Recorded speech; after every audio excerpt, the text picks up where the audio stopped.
Guys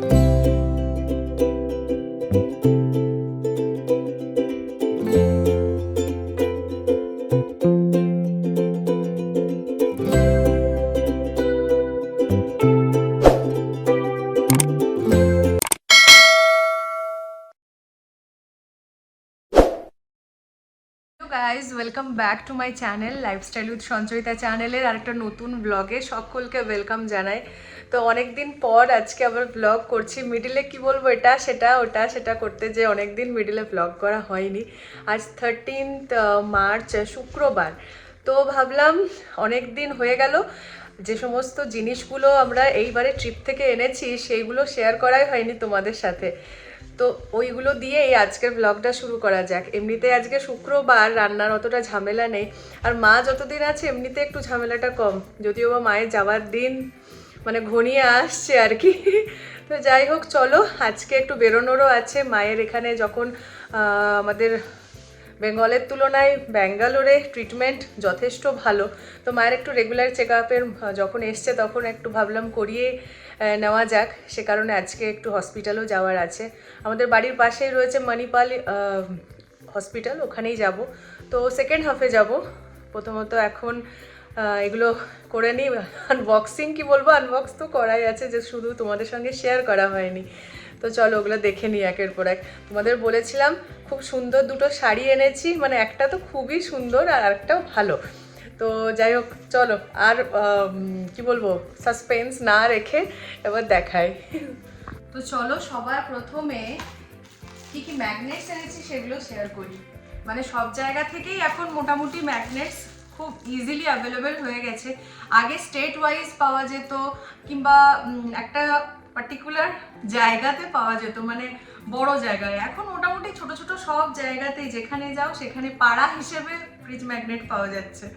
যেমন দেখো, মাদুরাই থেকে নিয়েছি এটা, ধনুষকোটিতে পাওয়া যাচ্ছে এটা, কন্যাকুমারীতে এটা পাওয়া যাচ্ছে। যদিও বা কন্যাকুমারীর এটা পুরনো, কারণ মাঝের গ্লাস ব্রিজটা মনে হচ্ছে না এটা দেখা যাচ্ছে বলে, এটা পুরনো ছবি। আর রামেশ্বরম থেকে এইটা। এই তো সবগুলো মোটামুটি সব জায়গার নাম লেখা রয়েছে। তার সঙ্গে আরেকটা এনেছি, এই হলো একটা কচ্ছপ। এটাতে কোনো রকম নাম লেখা নেই, কিন্তু ভীষণ কিউট। এটা শঙ্খেরই তৈরি হচ্ছে, কড়ি আর শঙ্খ দিয়ে তৈরি, আর ভীষণ মিষ্টি দেখতে। এটা আনা হয়েছে কন্যাকুমারী থেকে। তো ফ্রিজ ম্যাগনেট মোটামুটি 50-60 টাকার মধ্যে এই সাইজগুলো পাওয়া যায়, আর 30-35 টাকার মধ্যে ছোট সাইজগুলো পাওয়া যাচ্ছে। এরপরে যাই এই জিনিসটায়, স্টারফিশ। এটা নিয়েছি কন্যাকুমারী থেকে। মানে রামেশ্বরমও পাওয়া যাচ্ছিল, বাট সাইজটা একটু বড় ছিল, আর আমার এই ছোটোর মধ্যেই বেশ ভালো লাগছে। কারণ কোথায় রাখবো কখন রাখবো আমি জানি না, জাস্ট আমার পছন্দ হলো জিনিসটা, মনে হলো একটা সাথে করে নিয়ে যায়, ওই জন্য ছোটোটাই নিয়েছি। এটা কন্যাকুমারী থেকে নিয়েছি, এটা 50 টাকার মতোই নিয়েছে। একটা গাছ নিয়েছি, এটা ভীষণ সুন্দর, ভীষণ ইউনিক মানে আমার কাছে আর কি। তোমাদের অনেকেরই হয়তো চোখে পড়েছে। মানে বিচ এরিয়ায় মোটামুটি যা জিনিস পাওয়া যায় অলমোস্ট সেম, মানে অন্য বিচেও পাওয়া যাবে, কিন্তু এই শঙ্খ দিয়ে তৈরি এই গাছটা মানে আমার এত ভালো লাগলো দেখতে। এটা রাখার জন্য জায়গা আমার অলরেডি রেডি করা হয়েছে, এই জায়গাটাতে রাখবো। এখানে আগে একটা তানপুরা রাখা ছিল, তো সেটা এনেছিলাম ভাইজ্যাক থেকে। আপাতত সেটা সরিয়ে এখন কিছুদিন এটা রইলো। মানে জিনিসপত্রগুলো যদি হেরিফেরি মানে সাজানো গুছানোটা একটু চেঞ্জ করে করে রাখা হয় বেশ ভালো লাগে, মানে নতুনত্ব লাগে দেখতে। নেক্সট আমি একটা মালা নিয়েছি, এটা ওই সেম জিনিস দিয়েই তৈরি। কখন পরবো, কার সাথে ম্যাচিং করে পরবো জানি না, কিন্তু আমার ভীষণ ভালো লাগলো। আর তার চেয়েও ভালো লাগলো যে কোন জায়গা থেকে এটা নিয়েছি, ভীষণই স্পেশাল একটা জায়গা থেকে এটা কেনা। তোমরা যদি আমার রামেশ্বরমের ব্লগ দেখেছো, রামেশ্বরমের সেকেন্ড পার্টের যে ব্লগটা রয়েছে, মানে যেটার টাইটেল দেওয়া রয়েছে ধনুষকোটি রামেশ্বরম সাইট সিন, সেটাতে আমরা এপিজে আব্দুল কালামের বাড়ি গিয়েছিলাম। ঠিক আছে, তো ওনার বাড়িতে 3টা ফ্লোর রয়েছে। একদম গ্রাউন্ড ফ্লোরে এখনও ওনার রিলেটিভরা থাকেন। সেকেন্ড ফ্লোরে খুব সুন্দর একটা মিউজিয়াম তৈরি করা হয়েছে। ভিতরে ক্যামেরা অ্যালাউ ছিল না বলে কিছুই দেখাতে পারিনি, কিন্তু আমরা খুব ভালোভাবে দেখে এসেছি আর কি। তো সেখানে মিউজিয়াম রয়েছে, ওনার ব্যবহার করা, ওনার পাওয়া বিভিন্ন অ্যাওয়ার্ড সমস্ত কিছু খুব সুন্দরভাবে সাজিয়ে রাখা রয়েছে। আর টপ ফ্লোরটাতে ওনারই দাদার খুব সুন্দর একটা শপ বলতে পারো, শোরুম বলতে পারো ওখানে রয়েছে। তো সেখান থেকে এটা কেনা, তাহলে বলতে পারা যায় যে এপিজে আব্দুল কালামের বাড়ির যে শোরুম সেটা সেখান থেকে কেনা। কতটা ভ্যালিউ এই জিনিসটা রয়েছে আমার কাছে। এই হলো, আর দুটো ছোট ছোট জিনিস কিনেছি। একটা হলো এই ইয়ারিংটা, এটাও কন্যাকুমারী থেকে কিনা। পার্লের জিনিসপত্র প্রচুর ওখানে পাওয়া যাচ্ছিল, অনেক ধরনের জিনিসপত্র পার্লের পাওয়া যাচ্ছিল। একটা ছোট্ট ক্লিপ নিয়েছি। মেন জিনিসে আসা যাক সিরিয়াসলি এবার। তো মাদুরাই থেকে অবশ্যই মাদুরাই সিল্ক, ভীষণ সুন্দর এটার কালারটা। মানে আমার এই কালারের শাড়ি, ভালো শাড়ি আর কি নেই, হ্যান্ডলুমের রয়েছে কিন্তু সিল্কের ওপরে আমার এই বটল গ্রিন কালারের শাড়ি ছিল না, তো সে কারণেই এই জিনিসটা নেওয়া। ভীষণ সুন্দর। এই দেখো, এটা রয়েছে আপার পোর্শনে, এই পার্টটা রয়েছে বোথ সাইডে সেম এতটা চওড়ায় পার্ট রয়েছে। আঁচলটা দেখায়, এই হলো আঁচলটা। সুন্দর না? যখন পরবো তখন আরো ভালো করে দেখানো যাবে, প্রত্যেকটা শাড়ির একটা করে লুক ক্রিয়েট তো করবোই। আপাতত সমস্ত কিছুই পূজার জন্য তোলা রইলো, কারণ তার আগে কোনো ওকেশনও নেই, আর থাকলেও ওকেশন তো প্রচুর রয়েছে সামনে, কিন্তু মানে আমরা আউট অফ বেঙ্গল থাকার জন্য কোনোতেই আমরা প্রেজেন্ট থাকতে এখন আর পাচ্ছি না। তো যাই হোক, পূজার সময় এই সমস্ত কিছু পরবার প্ল্যান রয়েছে। চলো, এই তো হলো, এটা হচ্ছে মাদুরাই সিল্ক।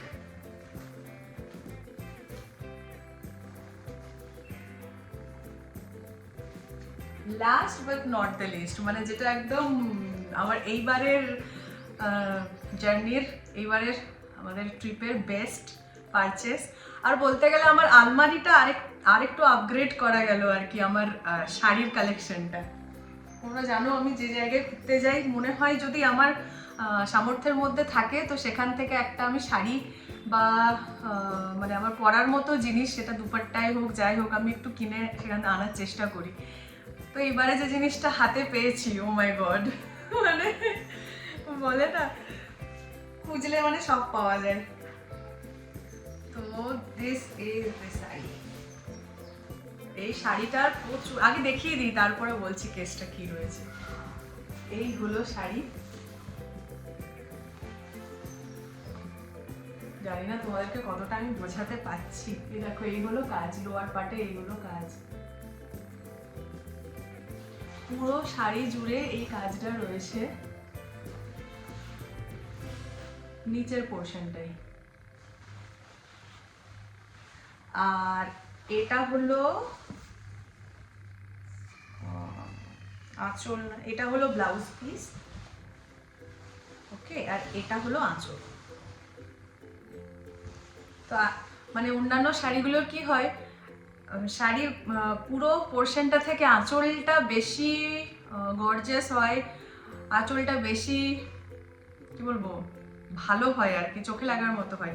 কিন্তু এই শাড়িটায় বডি পোর্শনটা কিন্তু মানে দুর্দান্ত। আমি জানি না তোমাদেরকে ক্যামেরায় আমি কতটা জাস্টিফাই করতে পারছি শাড়িটা। তো শাড়িটা গায়ে নিয়েই তোমাদের এই শাড়িটার সঙ্গে কি হিস্ট্রি রয়েছে সেটা শেয়ার করি। তো শাড়িটা নেওয়া হয়েছে বেসিক্যালি মাদুরাইয়ের দি চেন্নাই সিল্ক থেকে, ঠিক আছে। এবার দি চেন্নাই সিল্কের এই শাড়িটা ওদের বিশেষ একটা ক্রিয়েশন রয়েছে। তো 2008 সালে এই শাড়িটা হচ্ছে বিবাহ পাট্টু সিরিজের শাড়ি। 2008 সালে বিবাহ পাট্টু সিরিজের জন্য দি চেন্নাই সিল্ক শাড়ির যে দোকান রয়েছে তাদের নাম গিনিস ওয়ার্ল্ড বুক রেকর্ডে উঠেছে। মানে সেক্ষেত্রে বলতে গেলে এই শাড়িটা সেখানে উল্লেখ রয়েছে। যদিও বা আসল শাড়িটা মানে যেটা অরিজিনাল শাড়ি সেটার দাম ছিল 39 লক্ষ টাকা, আর এটা হচ্ছে ফার্স্ট কপি। তো অনেকগুলোই রয়েছে, আমি একদম যেটা টিপিক্যাল বিবাহ পাট্টু শাড়ি, মানে গোটা শাড়ি জুড়ে বিয়েরই থিম রয়েছে, আমি সেটাই নিয়েছি। অনেকগুলোই রয়েছিল, আমার ভীষণ কনফিউজ ছিলাম কারণ সবকটাই ভালো লাগছিল। তারপরে মনে হলো না, একদম নামের সঙ্গে যদি কোনো জিনিসটা মানে পুরোপুরি মিলে যাচ্ছে তাহলে সেটা হলো এই শাড়িটা। তো মানে কোনোরকমভাবে মনে হচ্ছিল না হাতছাড়া করি, মানে সিরিয়াসলি শাড়িটা কিনে আমার মনে হলো যে হ্যাঁ মানে টাকাটা দিয়ে সার্থক আর কি। ভালো, এটাও পুজোর সময় পরবো, খুব ভালো করে এটার একটা get ready with me video বানাবো, তখন অবশ্যই দেখো।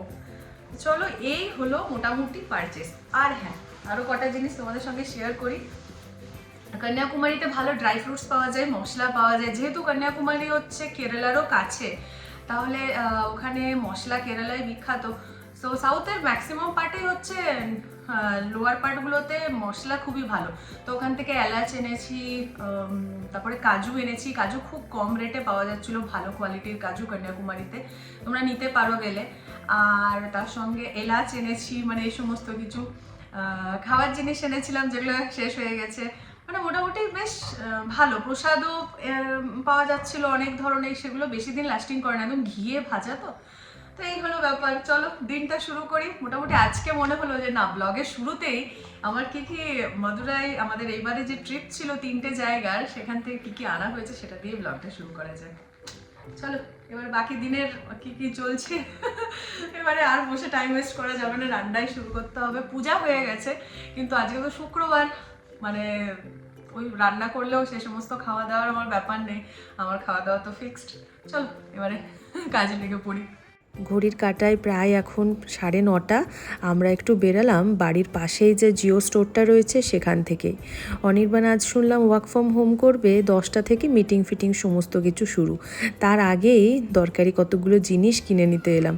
আসলে আজকে তো উপোস, ওই উপোসের কিছু ফল মূল আলাদা করে কিনতেই হয়। ছোঁয়াছুঁয়ি জিনিস আর আজকে খেতে কেমন যেন লাগে। তো চলুন ঝটফট সেখানে পৌঁছাই। আজকে সকাল সকাল জিও স্টোর এসেছি বলে চারপাশটা এখন অনেক ফাঁকা। এতটা ফাঁকা নাহলে সচরাচর দেখতে পাওয়া যায় না, ভীষণ ভিড় হয় এই জিও স্টোরটাতে। তো দরকারি গোটাকতক জিনিসই ছিল নেওয়ার, সেগুলোও ঝটফট নিয়ে নিয়েছি। একটা পেঁপে, তরমুজ, লাড্ডু আর স্প্রাউটস নিয়েছি, সেটা আমার দরকারের আজকের দিনের জন্য। বাকিগুলো ওই আর কি ফ্রিজে রইলো, যখন যেটা দরকার হবে বার করে ইউজ করা হবে। বাড়ি ফিরে চলে এসেছি, আজকে তো বেরোবার আছে, ঝটফট একটু নিরামিষ রান্না চাপিয়ে নিয়েছি। টক ছাড়া নিরামিষ রান্না করতে খুব একটা বেশি অপশন থাকে না, তাই শুক্তোটাই আমাদের মেনলি হয়ে থাকে। আর অনেক ভেজিটেবলস একসঙ্গে খাওয়াও হয়। কিছুই না, সরষার তেলে একটু 5 ফোড়ন দিয়েছি ফোড়নে, আর তারপরে সমস্ত সবজি যেগুলো শুক্তোয় ব্যবহার করা হয় সেগুলো দিয়ে দিয়েছি। সামান্য পোস্ত, জিরে, আদা আর কাঁচা লঙ্কা বেটে মশলাটা খুব ভালো করে কষিয়ে নিচ্ছি এই সবজিগুলোর সঙ্গে। আর মাঝে মধ্যে সামান্য করে দুধ দিচ্ছি, দুধ শুক্তো খুব ভালো হয়। একটু কষানো হয়ে গেলেই প্রেসার কুকারে সামান্য ঘি দিয়ে আর একটু মিষ্টি দিয়ে সেদ্ধ করতে দিয়ে দেবো, ব্যাস তাহলেই হয়ে যাবে। খুব সুন্দর হয়, নিরামিষের দিনে শুক্তোর বিকল্প নেই কোনো, একসাথে অনেক কিছু সবজি খাওয়া হয়ে যায়। কিন্তু আমার খাবার আজকে রয়েছে এই যে এই প্ল্যাটারটা, ভীষণ ভালো লাগে খেতে আজকের দিনে। আজকে যে কাজুগুলো নিয়েছি বললাম না কেরালা থেকে আনা হয়েছে, সরি কন্যাকুমারী থেকে কিনে এনেছি এইগুলো। বেরিয়ে পড়েছি আমরা, সকলের লাঞ্চ প্রায় কমপ্লিট। ঘড়ির কাঁটায় প্রায় এখন 2টা। বিকেলবেলায় বেরোনোর এই একটা হয়েছে ফায়দা, কখন ফিরে আসবো তার কোনো তাড়াহুড়োও থাকে না, কারণ বিকেলে রান্নার দিদি এসে রাতের খাবারটা বানিয়ে দিয়ে যায়, তো ওই জন্য কোনো তাড়াহুড়ো মনে হয় না। পৌঁছে গেছি আমাদের বাড়ি থেকে মোটামুটি 5 কিলোমিটার মতো ডিস্টেন্স, মণিপাল হসপিটাল। মায়ের রিপোর্টস কিছু আগে থেকেই বাড়ি থেকে টেস্ট করে আনা হয়েছিল, আজকে সেই সমস্ত কিছুই একটু দেখিয়ে নিচ্ছি। রিসেপশনে জেনে নিলাম এখন স্পেশালিস্ট কে রয়েছে, মূলত মায়ের থাইরয়েড আর সুগার, সেই বিষয়েই বিশেষজ্ঞ ডাক্তারকে দেখানো হচ্ছে। সুগার নেই মায়ের, কিন্তু থাইরয়েডের মেডিসিন আজ 5-6 বছর মতো খেয়ে থাকে। তো অনেকক্ষণই ওয়েট করতে হবে, যেটা দেখছি ডাক্তার গেছেন এখন রাউন্ডে, 3:30 নাগাদ ফিরবেন। তারপর আমাদের অনেকটাই পরে নাম রয়েছে। সন্ধ্যা এখন প্রায় 6টা, আমাদের এদিকে ডাক্তার দেখানো কমপ্লিট। নিশ্চিন্তের একটা নিঃশ্বাস নিয়ে মাকে বললাম চলো এরপরে এখানে যে ক্যাফেটেরিয়া রয়েছে সেখান থেকে গরম গরম কফি খেয়ে ফেলা যাক। কিছুক্ষণ আগেই ফিরে এলাম হসপিটাল থেকে। তো ডক্টর ভিজিট যেটা ছিল সেটা তো হলো, কিন্তু আবার কিছু টেস্ট বাকি রয়েছে, সেগুলোর জন্য সোমবার দিন যাব, না রবিবারে যাব সকালবেলাতে। তো এসে পরে অনেকক্ষণ বাইরে ছিলাম, হসপিটালে যাওয়া মোটামুটি 3-4 ঘন্টা ধরে আর কি। কোন 2টায় বাড়ি থেকে বেরিয়েছি, ফিরেছি তখন প্রায় 6:30। এবার একটু শুয়ে শুয়ে রেস্ট করা হচ্ছে, আর এডিটিং চলছে আসলে। কালকেও ব্লগ পোস্ট করতে পারিনি, আজকে একটা করব ভাবছি, যদিও বা অনেকটাই লেট হয়ে গেছে, কিন্তু আজকে করব।